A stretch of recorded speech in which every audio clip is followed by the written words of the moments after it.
Сьогодні без журналістів з Італії. Уїхав додому. Італійський журналіст, який сидів, все писав.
Good afternoon. I want to thank everybody who joins us. My name is Olga Tumanova, and Ukraine Media Center Ukrinform continues its operation today.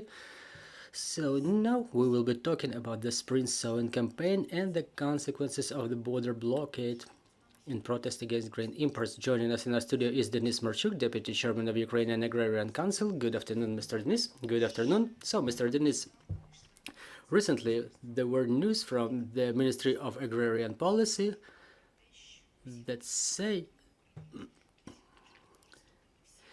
that all of the regions proceeded to sow in the spring crops, and we were able to achieve the sowing in the area of 476,000 hectares. So let's talk about this. How did the spring sowing campaign started?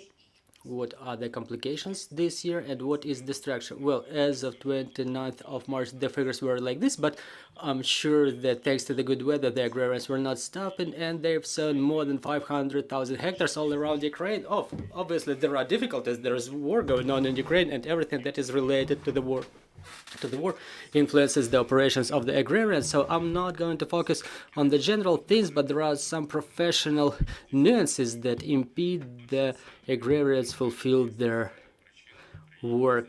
First is the turnover funds.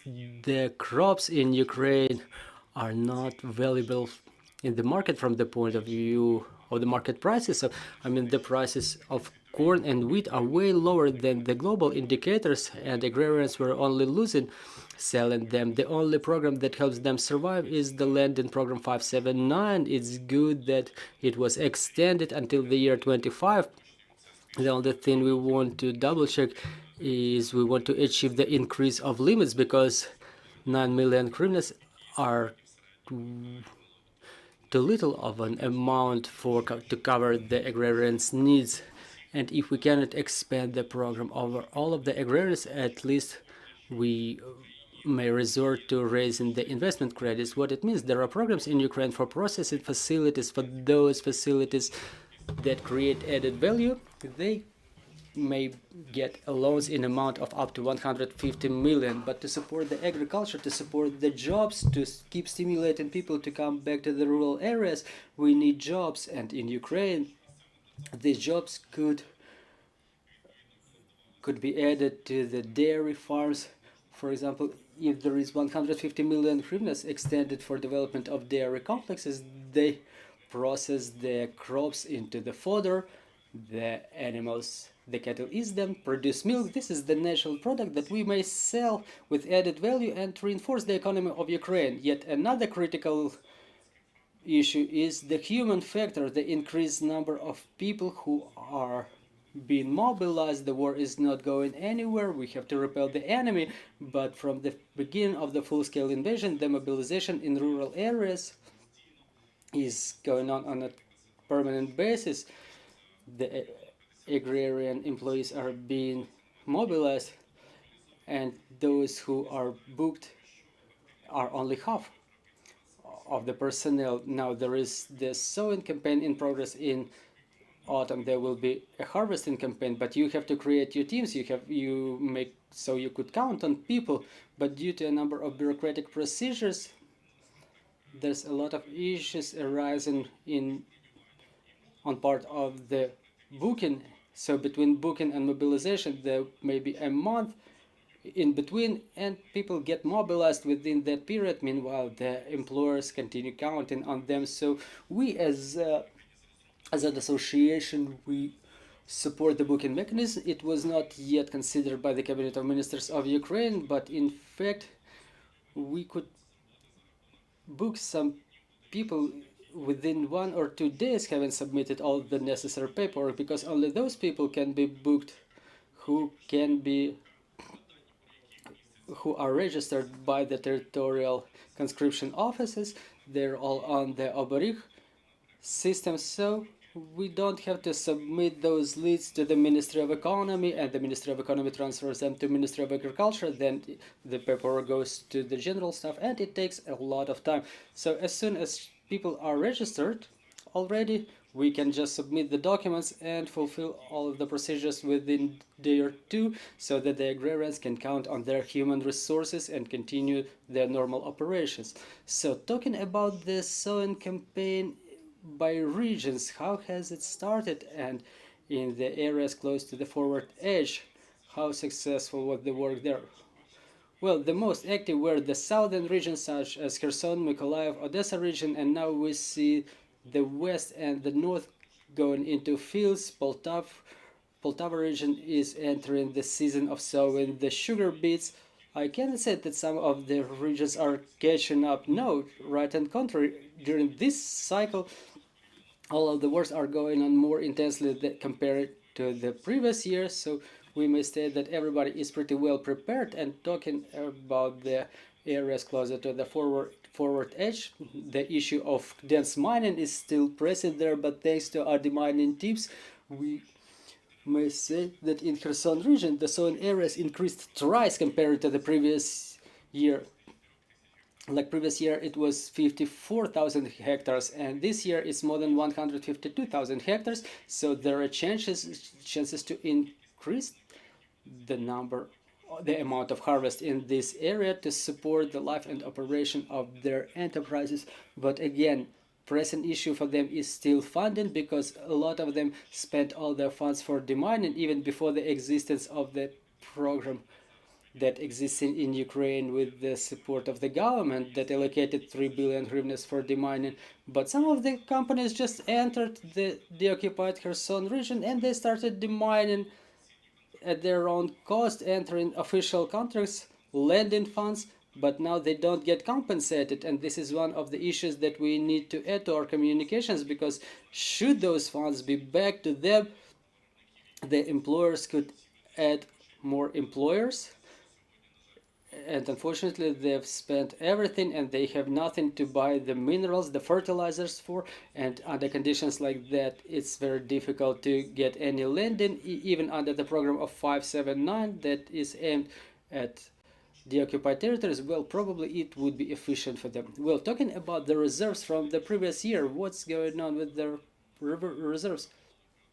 Well, thanks to the experts from the Odessa port, it really expedited the exports of the crops group, and if it continues being as intense as now, we see that in March the indicators were not worse than in February. So generally we've exported about 4.9 million tons, almost 5 million tons of crops, which is a good indicator. If it continues like this, at the beginning of June we will export all of the residues, and within this marketing year we've already shipped 34.5 million tons, which is a pretty good result. And I hope that we won't be staying with our residues as we were doing in the year 22 or beginning of the year 23. So talking about the blockade of the border, to what extent will it influence the spring sowing campaign? And generally, how does it influence the whole sector? Well, generally, it influenced negatively. The under-received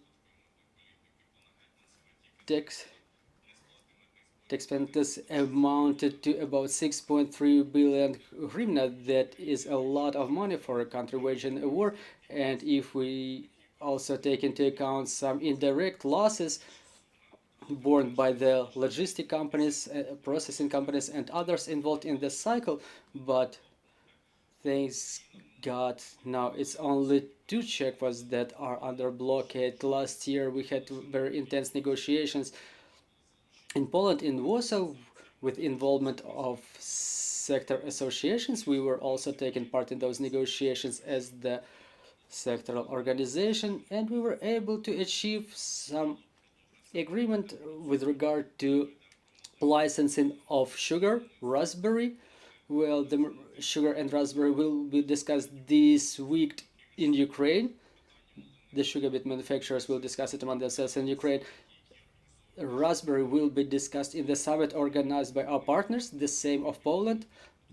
The Ministry of Agrarian Policy, they established the trilateral meeting, Ukraine, Lithuania, and Poland, and other interested countries of the European Union, where this issue will be touched upon. But the key issue is the transit and the blocking the border, because Ukraine came up with the suggestions, with the offers, and our suggestions for unblocking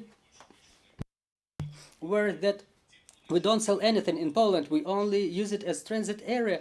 We were always getting accusations that we leave something there, but we say like, okay, here are the analytics. Within the next 2 months people have contracted amounts, so they export them, and then we'll switch to a different format. Maybe we'll make way around Poland, maybe use it as transit. So we've counted, and like within the last or next couple of months we will need to export about 200,000. That was a working mechanism for negotiation, but you may know that there was quite an inadequate reaction by the Deputy Minister Michał Kołodziejczyk on Polish part, who was acting inadequately, and when we were coming up with some constructive suggestions, he was bringing the representatives of business associations one by one, who were coming back with different, well, he was bringing them behind the doors, and then they were coming back with other opinions. So the matter of transit is still unsolved. There will be more meetings in the level of Ukraine and Poland, and hopefully we will be able to achieve some result that would be pleasant for both parties. But we understand that all such statements, they influence the decisions of the European Commission, European Union, who are supposed to vote for extension of liberalization of export policies for Ukraine, where they expanded number of positions, and if the positions are expanded, it will result in financial losses.